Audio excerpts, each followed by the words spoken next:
are you saying, did I have my concerns how the vote would go? Yes, I had my concerns, but I believe the council knows that this is the right thing to do, and that I just believe in them. And so, yes, I'm not surprised, but I did have always concerns. Are you a little nervous? No. It will be what it will be, and it's not something that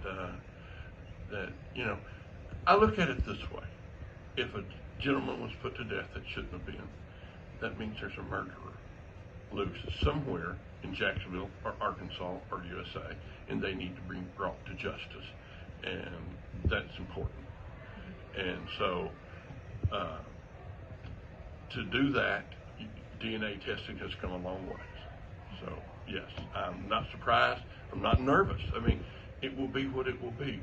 And, I've tried to go, what if this was my relative that would murder? Would I want just anybody put to death, or would I want the murderer brought to justice?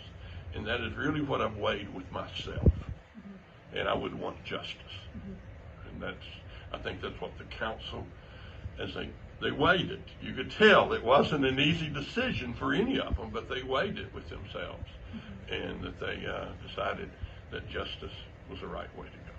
You mentioned the results will also be shared with the public. Why is it important for you to be transparent? Why wouldn't it be? Is a better question. We're voted in by the people. We're paid by the people. We are here to work for the people. So we need to be transparent in what we do. Everything we do needs to be seen, done. Now, are you going to recruit a business and not bring it out and not announce it till it's done? Sure. But things like this, those results need to be known. If we don't let it known, I bet the plaintiffs will let it be known. So, I just think it's the right thing to do, let it be known to everybody in Arkansas. You don't have a testing facility yet, right? No, and I was thinking we were going to use a state crime lab, but I think that's still up in doubt who's going to use it. But we're going to have to protect the evidence all the way to the testing facility and back. So that is probably the custodian, which is us. We're the custodian of the evidence.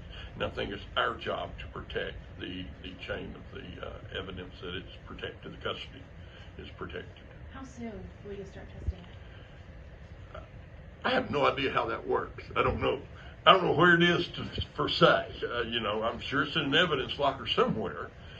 And so I assume within a week they'll start that process, or maybe they have to identify a place. I don't know how that works. So as soon as everybody agrees on a place and we head that direction, I don't want to go to court and fight about it. I just want to get it done. Will the city attorney pick the place that it gets tested? I think that the city attorney and the plaintiffs will decide jointly. Oh, yeah. I'm guessing. Yeah. That is a guessing game on my part. That is not something I truly know. Can I jump in here? Fundamentally, why do you think this was the prudent move? Well, because there's a question. If there wasn't a question of innocence or guilt, then there wouldn't be need to do this. But because it's a question of innocence or guilt, then yes, if we didn't do justice when the conviction happened, then we need to look for justice now.